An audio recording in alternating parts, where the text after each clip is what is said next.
ভয়াবহ একটি পাপ যা আমাদের সমাজে অনুষ্ঠান করে পালন করা হয়, যা আমাদের দেশে অনুষ্ঠান করে পালন করে তাদের জন্য আমরা বড় আকারের একটা অনুদান দিয়ে রাখি এই অনুষ্ঠান করার জন্য, যেটা সবচাইতে বড় ভয়াবহ পাপ এবং যেটা নিজের স্বার্থের জন্যে বড় ভয়াবহ ফিতনা। নিজের স্বার্থের জন্যে বড় ভয়াবহ ফিতনা, তার নাম হলো শিরিককারী। সম্মানিত উপস্থিতি, রাসূল সাল্লাল্লাহু আলাইহি ওয়াসাল্লাম বলছেন, আব্দুর রহমান ইবনে আবু বকর তার পিতা রাদিয়াল্লাহু তাআলা আনহু থেকে বর্ণিত, তিনি বলেন রাসূল সাল্লাল্লাহু আলাইহি ওয়াসাল্লাম বলছেন যে আমি কি তোমাদের সবচাইতে বড় পাপের কথা বলবো কি? সাহাবীগণ বলছেন, হ্যাঁ আল্লাহর রাসূল, আপনি আমাদেরকে তা বলেন, আমরা শুনতে চাই। রাসূল সাল্লাল্লাহু আলাইহি ওয়াসাল্লাম বললেন, পৃথিবীতে সবচাইতে বড় পাপের নাম হলো আল্লাহর সাথে শিরিক করা। বলেন নাউজুবিল্লাহ। একটু জোরে বলেন নাউজুবিল্লাহ। আল্লাহর সাথে শিরিক করা এটা সবচাইতে পৃথিবীর বুকে বড় ভয়াবহ একটি পাপ, যেটা আমরা হুজুররা উদযাপন করে পালন করছি, যেটা আমরা হুজুররা দাড়ি টুপে পরে সেই জায়গায় উদ্বোধন করতে যাই যেখানে আল্লাহর রাসূল নিজে বলেছেন পৃথিবীর বুকে যদি কোনো বড় ভয়াবহ পাপ থাকে তার নাম হলো শিরিক। 2 নম্বরে বলা হয়েছে পৃথিবীর বুকে যদি কোনো বড় ভয়াবহ পাপ থাকে তার নাম হলো পিতামাতার অবাধ্য হওয়া। 3 নম্বরে রাসূল সাল্লাল্লাহু আলাইহি ওয়াসাল্লাম বলেছেন পৃথিবীর বুকে যদি কোনো বড় ভয়াবহ পাপ থাকে তার নাম হলো মিথ্যা সাক্ষী দেওয়া, যেই সাক্ষীর ভিত্তিতে আমাদের আল্লামা দেলোয়ার হোসেন সাঈদীকে মৃত্যুবরণ করতে হয়েছে। কথা বলেন ঠিক কিনা? সম্মানিত উপস্থিতি, আল্লাহর রাসূল 3টা বিষয়ে খুব বড় ভয়াবহ কথা বললেন।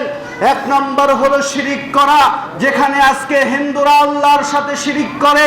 শিরিক শব্দের অর্থ হলো আল্লাহর সাথে অংশীদারিত্ব করা। যেমন সমস্ত ক্ষমতার মালিক আল্লাহ, আমরা বলি সমস্ত ক্ষমতার উৎসের জনগণ, এর নাম শিরিক।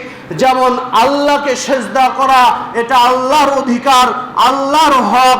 এই জায়গায় যদি আমরা কোনো মূর্তি নির্মাণ করে সেই জায়গায় ভোগ বিলাস করি এবং সেই জায়গায় ভক্তি করি, সেই জায়গায় সেজদা করি, এবং যদি কোনো মাজারে আমরা কবরে যায় সেজদা করি, এর নাম বড় ভয়াবহ পাপ, তার নাম শিরিক। কথা বলেন ঠিক কিনা?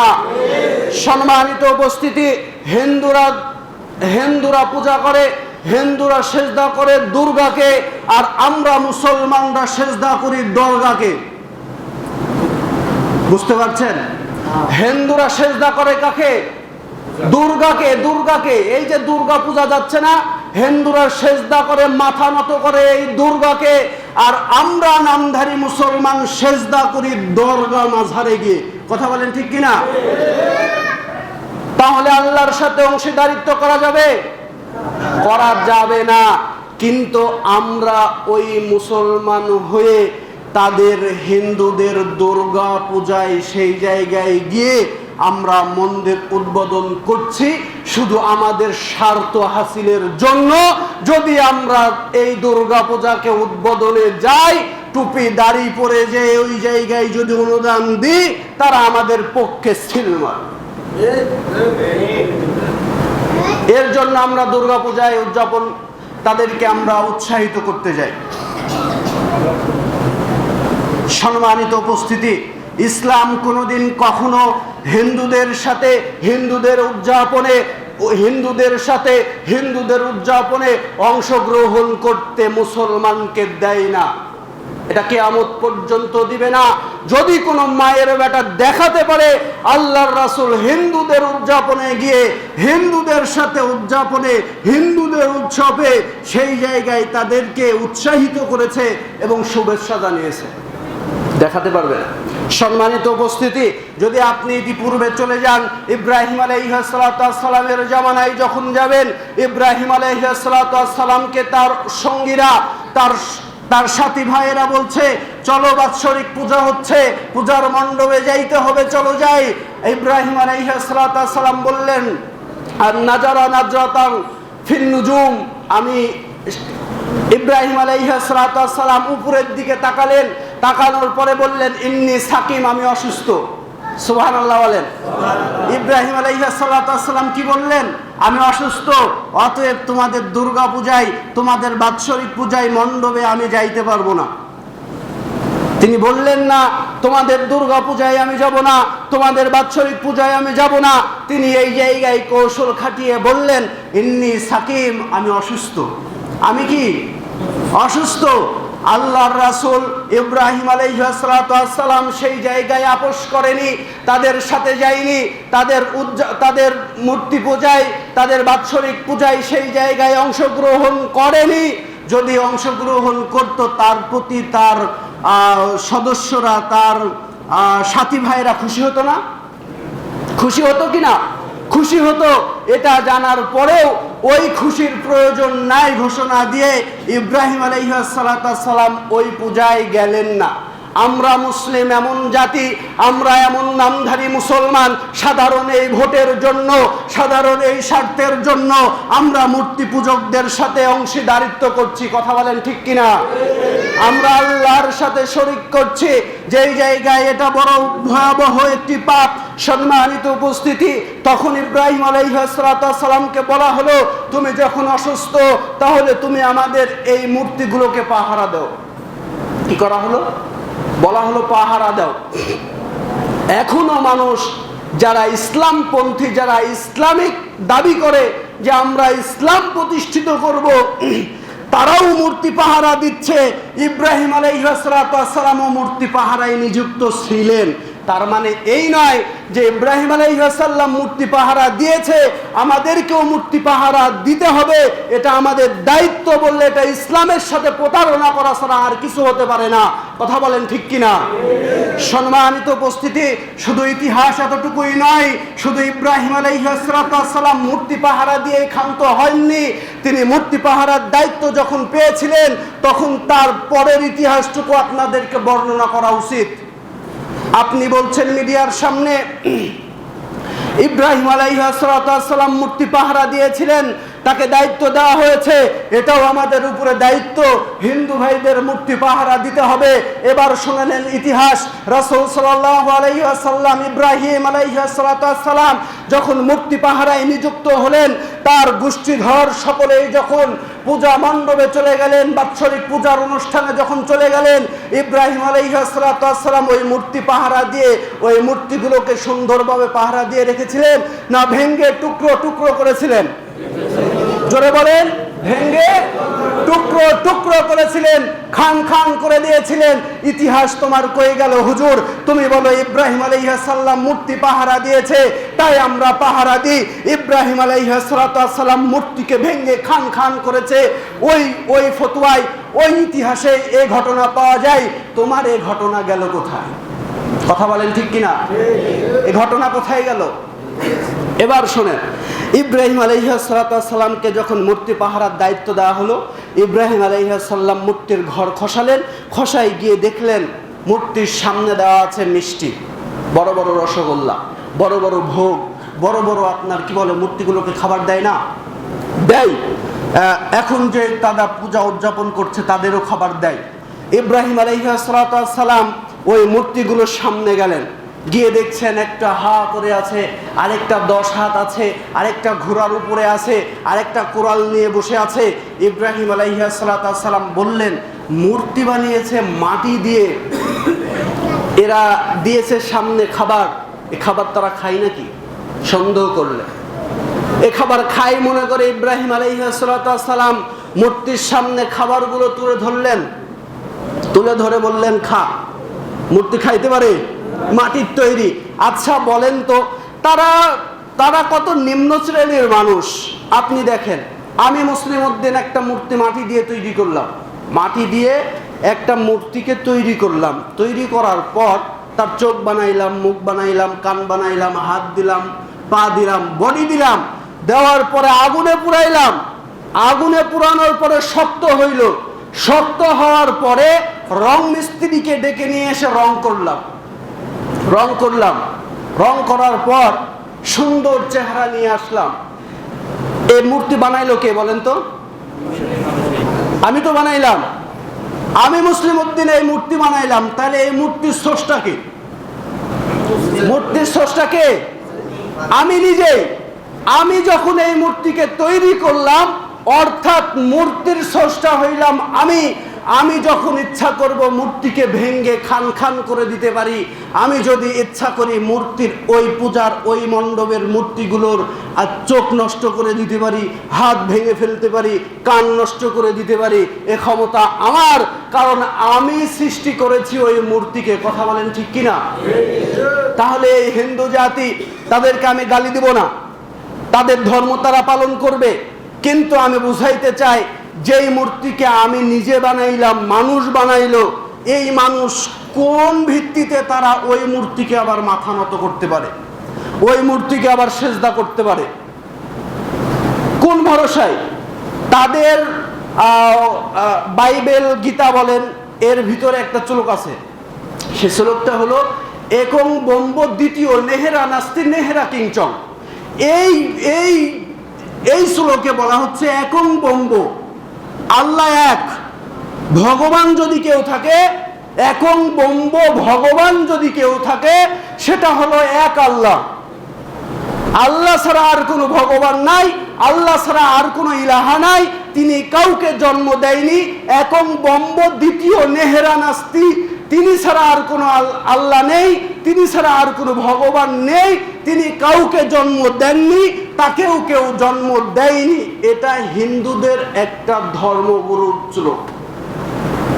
তাহলে তাদের হিন্দু ধর্মে তারা ৩৩ কোটি কত কত যেন তারা ভগবান দাবি করে, করে না? দাবি করে, কত মূর্তির পূজা করে।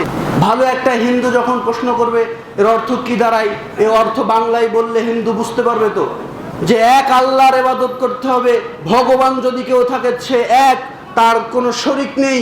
তা আমরা এই যে ৩৩ কোটি যে দেবদেবীর পূজা করছি, এ তো ভণ্ডামি ছাড়া আর কিছু না। কথা বলেন ঠিক কিনা? এ ভণ্ডামি ছাড়া আর কিছু না। যদি আমরা দেখতে যাই মুসলমানদের কিতাবে, মহাগ্রন্থ আল কোরআনে যদি আমরা দেখতে যাই, সূরা ইখলাস নামে একটা সূরা আছে, কুল হুয়াল্লাহু আহাদ, আল্লাহ এক, তার সামাদ, লাম ইয়ালিদ ওয়া লাম ইয়াকুল লাহু কুফুয়ান আহাদ, তিনি কাউকে জন্ম দেননি, তিনি কারো মুখাপেক্ষী নন।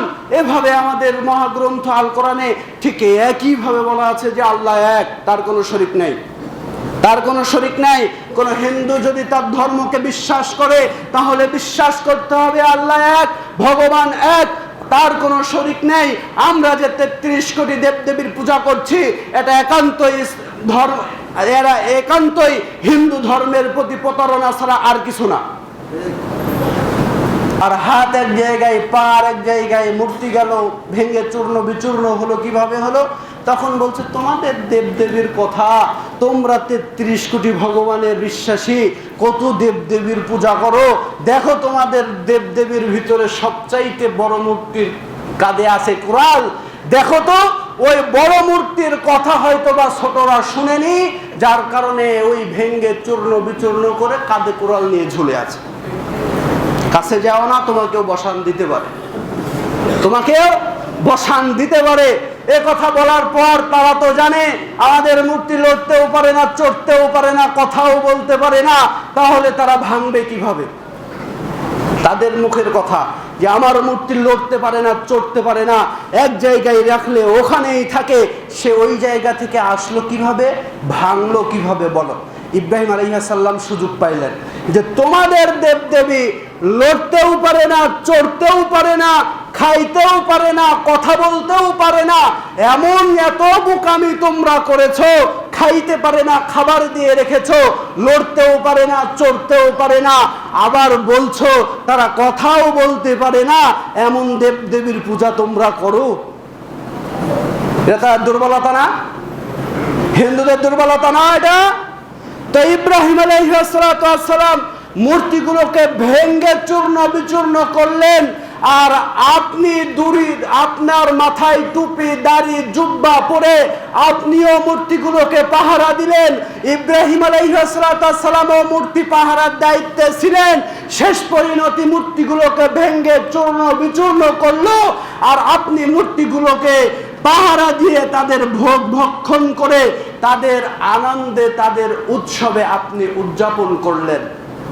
রাসূল সাল্লাল্লাহু আলাইহি ওয়াসাল্লাম বলেছেন, পৃথিবী ততদিন পর্যন্ত ধ্বংস হবে না যতদিন পর্যন্ত আমার উম্মতরা, আমার উম্মতের কিছু সংখ্যক লোক হিন্দুদের সাথে মিলিত না হয়। নাউজুবিল্লাহ বলেন। হিন্দুদের সাথে মিলিত না হয়। আমরা মুসলমান, আমরা ঈমান নিয়ে বসবাস করি। আমাদের ঈমান এত দুর্বল নয় যে ঈমান আল্লাহকে, যেই খ্রিস্টানেরা, যেই হিন্দুরা, বেধর্মীরা আল্লাহর সাথে অংশীদারিত্ব স্থাপন করে আল্লাহকে অপমান করে, আর ওই অপমান যেন ঠিক মতো হয়, ভালো মতো হয়। আমরা ওই ইমানদার নয় যে আল্লাহকে অপমান করবে আর আমরা ওই পূজা মণ্ডপকে পাহারা দিব। কথা বলেন ঠিক কিনা? আমরা তাদের বিরোধিতা করতে আসিনি। তাদের ধর্ম তারা পালন করবে, আমাদের ধর্ম আমরা পালন করব। আমাদের ধর্ম কি করব? আমরা পালন করব। তাদের ধর্ম তারা পালন করবে। যত রকমের সুযোগ সুবিধা প্রয়োজন তাদেরকে বক্তব্যের মাঝে দেওয়া লাগবে। আপনাকে ওই জায়গায় উপস্থিত হওয়া যাবে না। সম্মানিত উপস্থিতি, আমাদের ধর্ম উপদেষ্টা তিনি পূজার মণ্ডপে গিয়ে তাদের মন্ত্র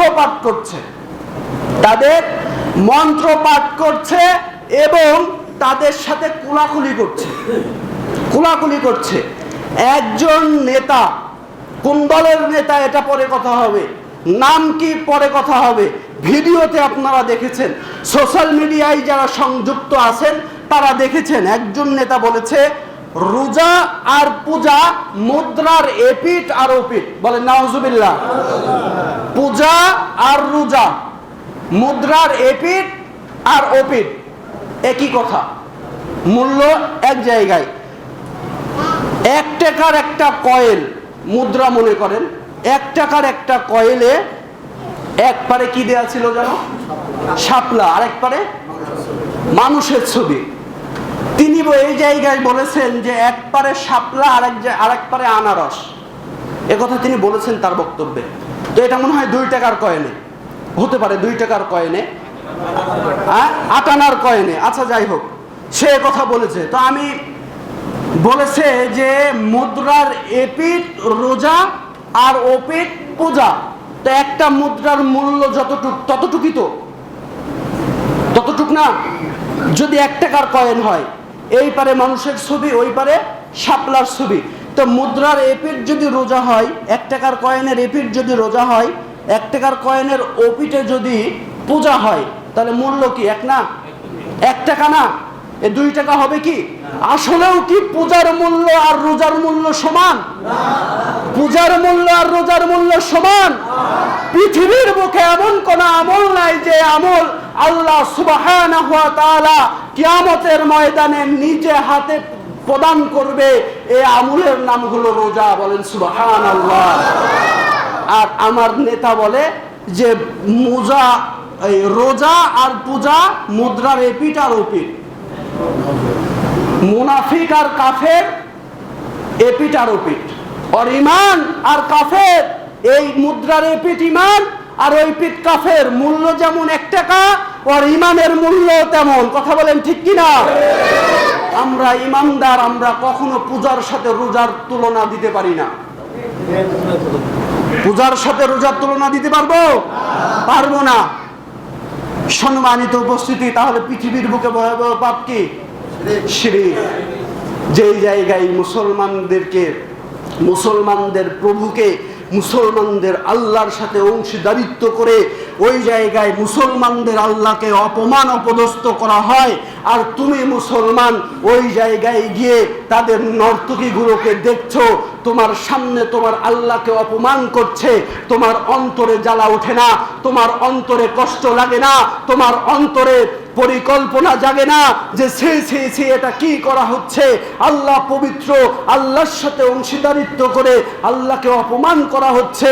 এই ছোট্ট ছোট্ট মতনক্য, ছোট্ট একটা কথা তোমার অন্তরে জাগ্রত হচ্ছে না, তার মানে দাঁড়ায় একটাই, তুমি মুখ দিয়ে বলো আমি মুসলমান, কিন্তু অন্তরে তোমার বেঈমানের ছাপ। কথা বলেন ঠিক কিনা? সম্মানিত উপস্থিতি, আবার আমাদের পূর্ববর্তী সরকারেরা বলেছিলেন, নেতারা বলেছিলেন, ধর্ম যার যার উৎসব সবার। একথা বলেনি? আপনারা শুনেছেন? বলেছিল। দেখেন, ধর্ম যার যার উৎসব যদি সবার হয়, তাইলে শুনেন, জমিন যার যার ফসল সবার, পুকুর যার যার মাছ সবার, গাছ যার যার ফল সবার, দোকান যার যার দোকানের মাল সবার। এ কথাই যদি আপনি একমত না হন, যদি দোকানের মাল যদি আমার হয়, জমিনের ফসল যদি আমার হয়, গাছের ফল যদি আমার হয়, পুকুরের মাছ আমার পুকুরের মাছ যদি আমার হয়, হে মুসলমান, ধর্ম যার উৎসব তার। কথা বলেন ঠিক কিনা? সম্মানিত উপস্থিতি, ধর্ম যার যার উৎসব সবার, এ স্লোগান নষ্ট করতে হবে, এ স্লোগানের দিন শেষ করতে হবে। ধর্ম যার উৎসব তার, ধর্ম যার উৎসব তার। ভাই আমার, কোন হিন্দু দেখেন যদি ধর্ম যার যার উৎসব যদি সবার হয়, তাইলে দেখেন মুসলমানদের উৎসব হইল জুমার দিনে জুমার নামাজে অংশগ্রহণ করা। কোন হিন্দু জুমার নামাজে অংশগ্রহণ কোনোদিন করেনি। মুসলমানদের উৎসব হলো রমজান মাসের রোজা। কোন হিন্দু একদিন রমজান মাসের রোজা রাখলো না। মুসলমানদের উৎসব হলো রমজান মাসে কদরের রাত্রি যাপন করা। কোন হিন্দু একদিন মুসলমানদের সাথে কদরের রাত্রি যাপন করতে আসলো না।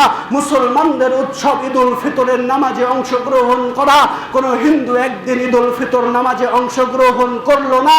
মুসলমানদের উৎসব ঈদুল আজহায় সালাতে অংশগ্রহণ করে নামাজ শেষে পশু জবাই করা, আল্লাহকে রাজি খুশি করার উদ্দেশ্যে।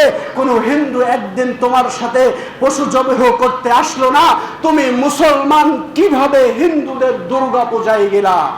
কথা বলেন ঠিক কিনা? কোন মুসলমানের দেহে শ্বাস থাকাকালীন হিন্দুদের দুর্গা পূজায় যাইতে পারে না, পারে না, পারে না। মূর্তি পাহারা দেওয়া তো দূরের কথা। কথা বলেন ঠিক কিনা? সম্মানিত উপস্থিতি, আপনি আপনার স্বার্থের জন্য ঈমান বিক্রি করতে পারেন। আপনি ক্ষমতায় গেলে আমার ফাঁসির রায় ঘোষণা করতে পারেন। আপনি ক্ষমতায় গেলে আমার জেল ঘোষণা করতে পারেন। আপনি ক্ষমতায় গেলে বাড়িতে না ঘুমাতে দিতে পারেন। কিন্তু আমি বাড়িতে না ঘুমাতে পারলেও আলহামদুলিল্লাহ শুকরিয়া আদায় করব, ঈমান নিয়ে বেঁচে থাকবো, জঙ্গলে বসবাস করব। কথা বলেন ঠিক কিনা? সম্মানিত উপস্থিতি, ক্ষমতায় কে যাবে না যাবে সেটা পরের কথা। স্বার্থের জন্য আপনি মূর্তি পাহারা দিতে পারেন না। রাসূল সাল্লাল্লাহু আলাইহি ওয়াসাল্লাম এই মূর্তি নিয়ে বহুত ধরনের হাদিস বলেছেন, বহুত কথা মহাগ্রন্থ আল কোরআনে এসেছে।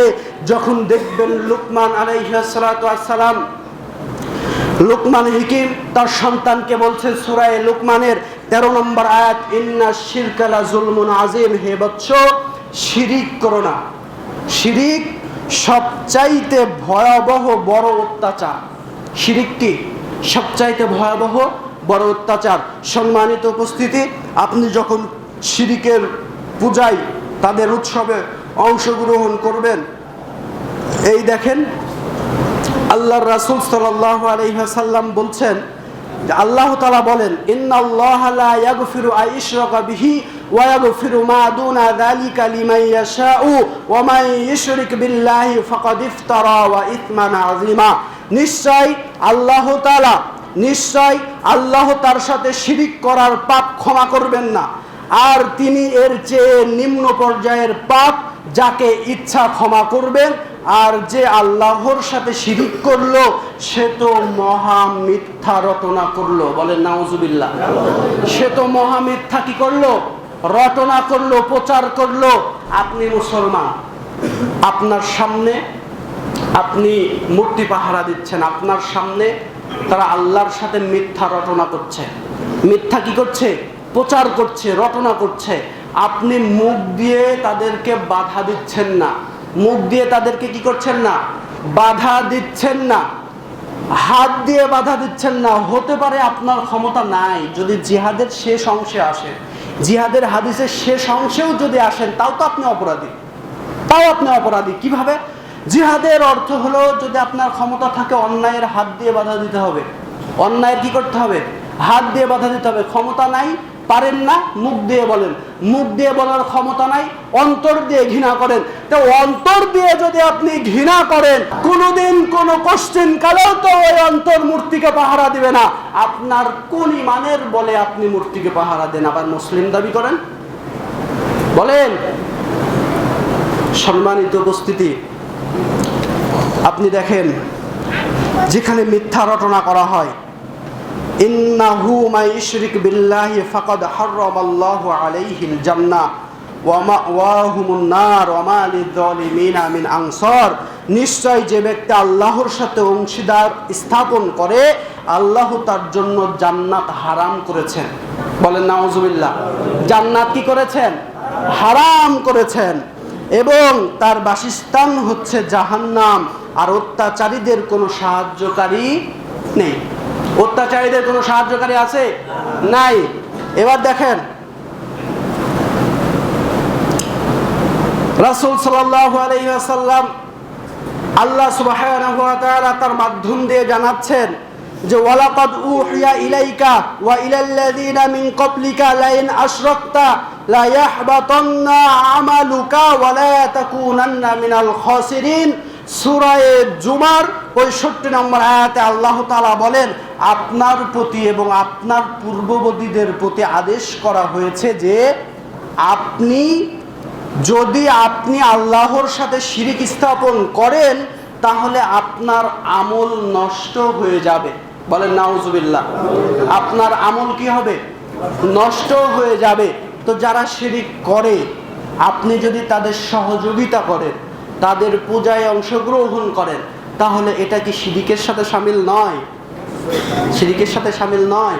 তাহলে আপনার আমল কই যাবে? ওই দুর্গা পূজাকে পাহারা দিয়ে আসলেন, আসার পরে আপনি তাহাজ্জুদ পড়ছেন, লাভ আছে? আমল তো নষ্ট করে এই পূজাকে অংশগ্রহণ করলে। আল্লাহর সাথে শিরিক স্থাপন করলে এই আমলকে তো নষ্ট করে। তাহলে আপনি কেন যাবেন ভাই?